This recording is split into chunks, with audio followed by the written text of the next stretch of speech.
Hello दोस्तों, जय हिंद। स्वागत है आपका अपना online study channel MK Roy double E में। दोस्तों, आज की इस वीडियो में मैंने एसएससी के जीडी, CHSL, MTS, CGL में पूछे जाने वाले वेरी इंपॉर्टेंट और मोस्ट इम्पॉर्टेंट क्वेश्चन की सीरीज़ को लेकर आया हूं। दोस्तों, वीडियो में मैंने 25 इंपॉर्टेंट प्रश्नों को इंक्लूड किया है।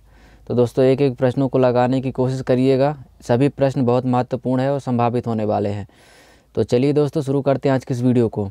पहला प्रश्न दोस्तों आ रहा है, लुमिनस फ्लक्स का एसआई मात्रक क्या है? विकल्प दिया गया है लक्स, ल्यूमेन, कैंडेला या कैंडेला प्रति मीटर। तो ल्यूमिनस फ्लक्स का एसआई मात्रक पूछा गया दोस्तों, तो सही उत्तर हो जाएगा ल्यूमेन। याद रखिएगा, ल्यूमिनस फ्लक्स एसआई मात्रक ल्यूमेन का होता है। तो याद रखिएगा, कुछ फिजिकल क्वांटिटीज़ दी गई हैं दोस्तों और उनके एसआई यूनिट भी दिया गया है। जैसे कि ल्यूमिनेंस है, यह कैंडेला प्रति मीटर स्क्वायर इसका एसआई मीटर होता है। इल्यूमिनेंस दोस्तों दिया गया है, इसका लक्स होता है। ल्यूमिनस फ्लक्स इसका दोस्तों एसआई यूनिट होता है ल्यूमेन। और दोस्तों मोल ऑफ सब्सटेंस यानी पदार्थ की मात्रा दिया गया है दोस्तों, इसका मोल होता है। ल्यूमिनस इंटेंसिटी दिया गया है कैंडेला। मैग्नेटिक फील्ड स्ट्रेंथ दोस्तों एम्पियर प्रति मीटर। दोस्तों ये बहुत इंपॉर्टेंट होते हो दोस्तों, दोस्तों ये सभी क्वांटिटीज़ बहुत इंपॉर्टेंट है। आप इसका स्क्रीनशॉट ले लीजिएगा, बाद में रिवीजन करने में काम आएगा। तो चलिए दोस्तों आगे बढ़ते हैं। अगला प्रश्न, 0 डिग्री सेंटीग्रेड पर हवा में ध्वनि की गति होती है। 0 डिग्री सेंटीग्रेड पर पूछा गया है कि हवा में ध्वनि की गति कितनी होती है? 330 मीटर प्रति सेकंड, 350 मीटर प्रति सेकंड या 332 मीटर प्रति सेकंड या 211 मीटर प्रति सेकंड। तो दोस्तों ये फिजिक्स के प्रश्न हैं, बहुत इंपॉर्टेंट है। ये सभी प्रश्न परीक्षाओं में पूछे जाने के चांसेस हैं और पूछे भी जा चुके हैं। तो दोस्तों 0 डिग्री सेंटीग्रेड पर हवा में ध्वनि की गति होती है 332 मीटर प्रति सेकंड। याद रखिएगा, 332 मीटर प्रति सेकंड बिल्कुल सही उत्तर हो जाएगा। अगला प्रश्न दोस्तों, कुछ मटेरियल्स दिए गए हैं जिनमें दोस्तों स्पीड ऑफ साउंड यानी कि कुछ मटेरियल्स में होते हैं उसमें ध्वनि की स्पीड कितनी होती है। जैसे दोस्तों रबर में दिया गया है, तो रबर में सबसे कम होती है 60 मीटर प्रति second. Air at 40 degree Celsius यानी हवा में यदि 40 डिग्री सेंटीग्रेड हॉट है हवा तो 355 मीटर प्रति सेकंड होगी। और 20 डिग्री सेल्सियस है तो 343 मीटर प्रति सेकंड। लीड दिया गया है दोस्तों यानी शीशा पर, तो शीशा पर 1210 मीटर प्रति सेकंड। गोल्ड पर 3240, ग्लास पर 4540, कॉपर पर दोस्तों 4600 और एल्यूमिनियम पर 6320 मीटर प्रति सेकंड। तो कहने का मतलब यह है कि यानी यदि पदार्थ की यदि कोई भी मटेरियल बना है यदि ज़्यादा ठोस है तो उसमें गति सबसे ज़्यादा होगी। तो याद रखिएगा, हवा में ध्वनि की गति होती है 332 मीटर प्रति सेकंड। दोस्तों स्टील में सबसे ज़्यादा होती है, तो याद रखिएगा। आगे बढ़ते हैं दोस्तों, आपसे एक रिक्वेस्ट है कि आप चैनल को सब्सक्राइब कर लीजिएगा और बेल आइकन को प्रेस कर लीजिएगा। दोस्तों बहुत इंपॉर्टेंट प्रश्न मैंने इंक्लूड किए हैं, तो एक एक प्रश्नों को लगाने की कोशिश ज़रूर करिएगा। अगला प्रश्न, इलेक्ट्रिक हीटर में हीटिंग तत्व किस धातु से बना होता है? दोस्तों जो इलेक्ट्रिक हीटर होता है वो लाल लाल हो जाता है स्विच को ऑन करने पर, वह किस धातु से बना होता है? तांबा, चांदी, लीड या निक्रोम। तो दोस्तों इसकी जो हीटिंग प्लेट होती है वह दोस्तों निक्रोम की बनी होती है। स्प्रिंग टाइप का होता है दोस्तों, वह निक्रोम का बना होता है। तो याद रखिएगा, इलेक्ट्रिक हीटर में निक्रोम धातु का तत्व बना लगा रहता है। अगला प्रश्न, क्लोरीन की विरंजन क्रिया किसके द्वारा होती है? अपघटन, जल अपघटन, अपकरण या ऑक्सीकरण। तो दोस्तों क्लोरीन की जो विरंजन क्रिया होती है ऑक्सीकरण के द्वारा होती है। तो याद रखिएगा, ऑक्सीकरण सही उत्तर हो जाएगा। अगला प्रश्न है, अधिक व्यायाम करने के दौरान किसके जमा होने के कारण पैरों में ऐंठन या दर्द होता है? जब यदि दोस्तों आप अधिक व्यायाम कर देते हैं तो क्या जमा हो जाता है जिसके कारण बॉडी में पैरों में ऐंठन या दर्द होने लगता है? कार्बन डाइऑक्साइड, लैक्टिक अम्ल, एल्कोहल या पानी। तो दोस्तों अधिक व्यायाम कर देने पर लैक्टिक अम्ल जो शरीर में इकट्ठा होता है वो जमा हो जाता है, तो उसके कारण ऐंठन या दर्द होता है। तो याद रखिएगा, लैक्टिक अम्ल सही उत्तर हो जाएगा। अगला प्रश्न है, एंटीबायोटिक पेनिसिलिन किससे प्राप्त किया जाता है? जो एंटीबायोटिक पेनिसिलिन होता है किससे प्राप्त किया जाता है? तो विकल्प दिया गया है विषाणु, प्रोटोजोआ, कवक या जीवाणु?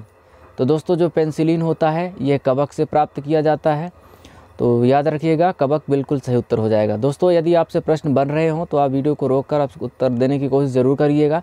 दोस्तों वीडियो ज़्यादा लंबी ना हो इसलिए मैं जल्दी जल्दी उत्तर बताने की कोशिश करता हूँ, आपका समय ज़्यादा ना लगे।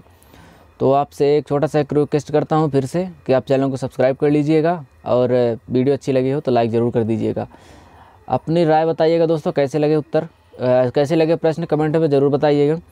दोस्तों कुछ रोगाणु दिए गए हैं, उनसे कुछ संक्रमण रोग भी होते हैं, जैसे कि जीवाणु होता है जिससे टाइफाइड, बुखार, हैजा, तपेदिक, एंथ्रेक्स, टिटनेस ये सभी जीवाणु के कारण होते हैं।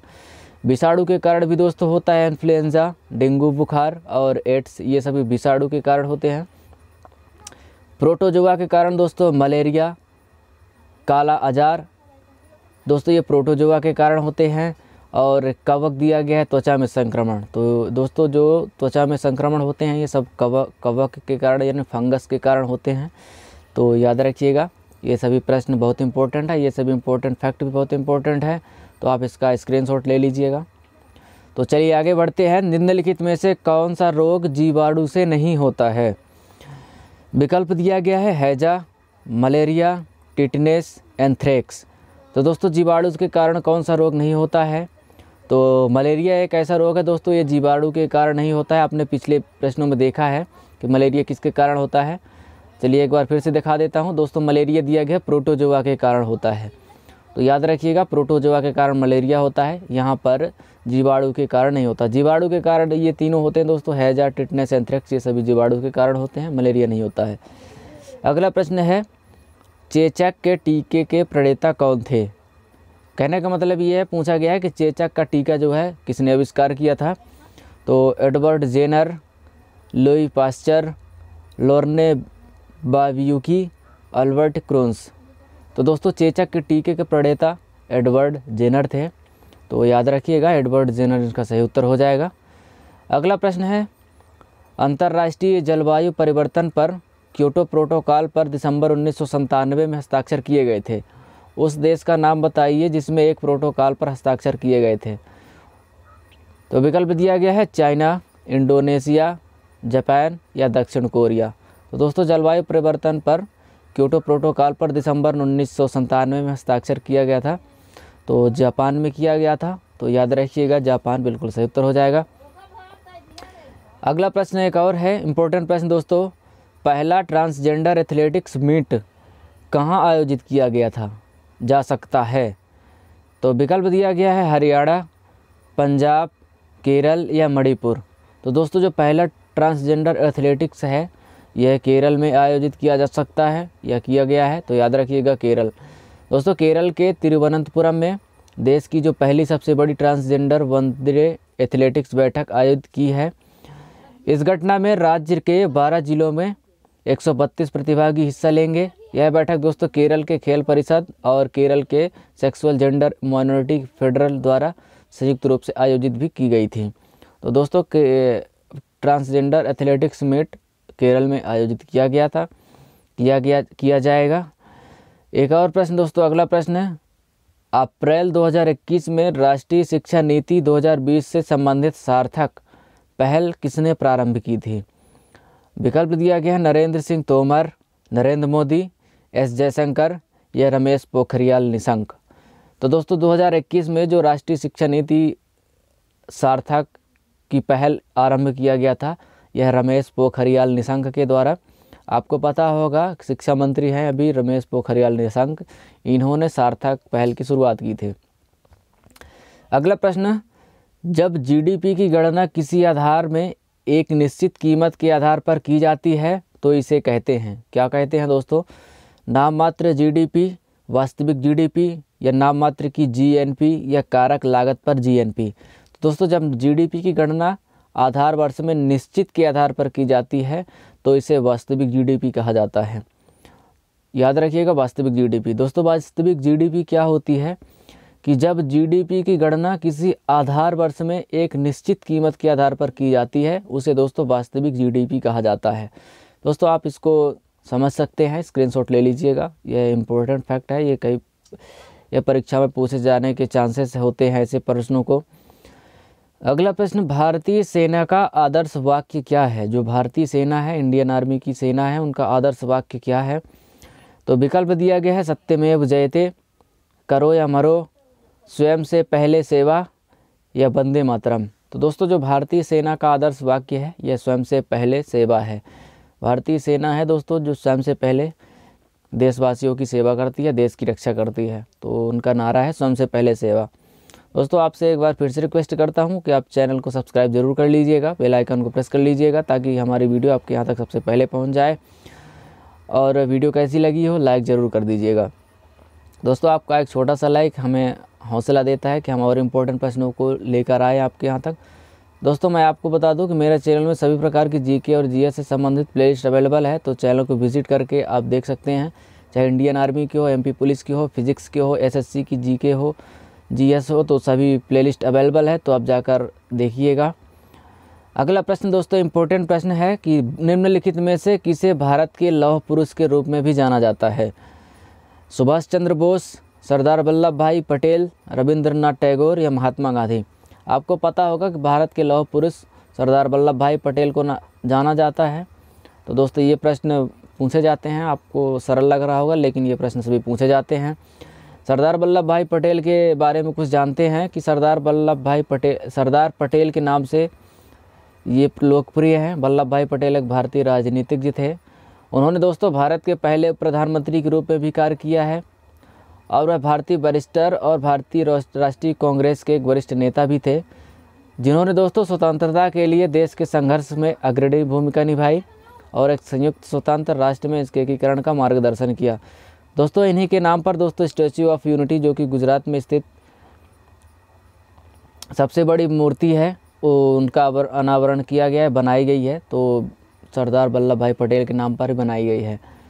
दोस्तों अगला प्रश्न है, पौधों की वृद्धि के लिए मिट्टी में किस चीज़ की आवश्यक है? पौधों की वृद्धि के लिए पूछा गया दोस्तों, मिट्टी में किस तत्व की आवश्यक है? विकल्प दिया गया है ऑक्सीजन, कार्बन डाइऑक्साइड, हाइड्रोजन, या नाइट्रोजन। तो दोस्तों पौधों में वृद्धि के लिए नाइट्रोजन तत्व होना बहुत ज़रूरी है। दोस्तों नाइट्रोजन के कारण ही पौधों में वृद्धि होती है। तो दोस्तों नाइट्रोजन यूरिया जैसी खादों में पाया जाता है, तो जैसे दोस्तों आप पौधों में यूरिया डालते हैं तो पौधों की जो वृद्धि होती है वो बढ़ने लगती है। अगला प्रश्न है, एफिल टावर किस शहर में स्थित है? लंदन, न्यूयॉर्क, पेरिस, या रोम। तो दोस्तों एफिल टावर पता होगा कि पेरिस में स्थित है। दोस्तों फ्रांस की राजधानी पेरिस में स्थित है एफिल टावर, तो याद रखिएगा पेरिस बिल्कुल सही उत्तर हो जाएगा। दोस्तों इम्पोर्टेंट प्रश्न कंप्यूटर से है, विंडो का आकार बढ़ाने के लिए उपयोग की जाने वाली शॉर्टकट कुंजी कौन सी है? विंडो का आकार बढ़ाने के लिए पूछा गया है कौन सी कुंजी का उपयोग किया जाता है?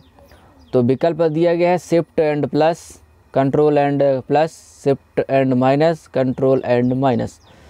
तो दोस्तों विंडो का आकार बढ़ाने के लिए कंट्रोल एंड प्लस शिफ्ट कुंजी को यदि आप दबाएंगे तो विंडो का आकार जो है तो वो जूम करेगा। तो याद रखिएगा कंट्रोल एंड शिफ्ट। हालांकि यदि आप कंप्यूटर चला रहे हैं तो आपको पता होगा, नहीं भी पता होगा तो अब पता हो जाएगा। एक और इम्पोर्टेंट प्रश्न दोस्तों, हिंदुस्तानी स्वर संगीत की रचना का सबसे पुराना रूप है? जो हिंदुस्तानी स्वर हैं इन संगीतों की रचना का सबसे पुराना कौन सा है? तो विकल्प दिया गया है दोस्तों ध्रुपद, गज़ल, ठुमरी, या टप्पा।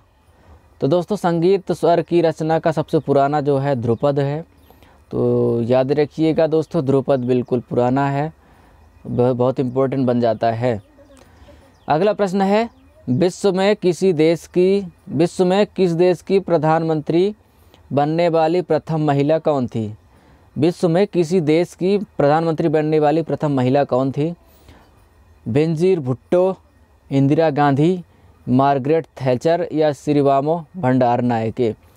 तो दोस्तों श्रीवामो भंडारनायके यह प्रथम महिला थी जिन्होंने प्रधानमंत्री की उपाधि प्राप्त की थी। दोस्तों ये श्रीवामो भंडारनायके श्रीलंका की पहली प्रधानमंत्री बनी थी, तो इनके नाम पर दोस्तों यह महिला प्रधानमंत्री का नाम है। अगला प्रश्न है, भारत में स्थित सबसे ऊंची पर्वत चोटी है? दोस्तों भारत में पूछा गया है आप कंफ्यूज मत होइएगा, आप माउंट एवरेस्ट लगा के आएंगे, लेकिन माउंट एवरेस्ट नहीं है। यह भारत में पूछा गया है कि सबसे ऊंची पर्वत चोटी कौन सी है। विकल्प दिया गया है अनामुडी, कंचनजंगा, सतपुड़ा या माउंट एवरेस्ट। तो दोस्तों भारत में जो सबसे ऊंची पर्वत चोटी है यह कंचनजंगा है, तो याद रखिएगा, बिल्कुल सही उत्तर हो जाएगा कंचनजंगा। उपराष्ट्रपति का कार्यकाल कितने वर्षों का होता है। विकल्प दिया गया है 2 वर्ष, 8 वर्ष, 4 वर्ष या 5 वर्ष। तो दोस्तों आपको पता होगा वाइस प्रेसिडेंट का कार्यकाल होता है 5 वर्षों का। दोस्तों याद रखिएगा 5 वर्ष बिल्कुल सही उत्तर हो जाएगा। अगला प्रश्न है निम्नलिखित में से कौन सा देश जो है भूमध्य रेखा पर स्थित नहीं है। तो इक्वाडोर और कोलंबिया, युगांडा और सोमालिया, फिलीपींस और वियतनाम, मालदीव और इंडोनेशिया। तो दोस्तों भूमध्य रेखा होती है उनमें दोस्तों फिलीपींस और वियतनाम ये देश स्थित नहीं है। दोस्तों आइए जानते हैं भूमध्य रेखा क्या होती है। दोस्तों भूमध्य रेखा होती है पृथ्वी के मध्य के चारों ओर एक काल्पनिक रेखा। दोस्तों पृथ्वी होती है उसके बीचों बीच एक काल्पनिक रेखा खींची जाए उसको भूमध्य रेखा कहा जाता है। यह दोस्तों उत्तरी ध्रुव और दक्षिणी ध्रुव के बीच 0 डिग्री अक्षांश पर है, यानी कि जो बीचों बीच रेखा खींची गई है 0 डिग्री पर है। दोस्तों यह पृथ्वी की उत्तरी गोलार्ध और दक्षिणी गोलार्ध में विभाजित करता है। और कृपया ध्यान देने वाली बात यह है कि यह भूमध्य रेखा पर सबसे चौड़ी होती है पृथ्वी। इसका व्यास लगभग दोस्तों 12,756 किलोमीटर है। तो याद रखिएगा सही उत्तर हो जाएगा यहाँ पर फिलीपींस और वियतनाम ये भूमध्य रेखा पर स्थित नहीं है। अगला प्रश्न है भारत की सबसे बड़ी सिंचाई नहर का नाम क्या है।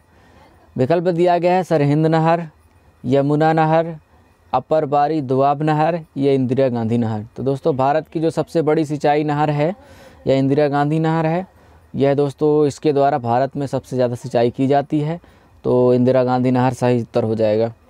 अगला प्रश्न है जून 2021 में भारत के आधिकारिक ओलंपिक थीम सॉन्ग की रचना किसने की थी।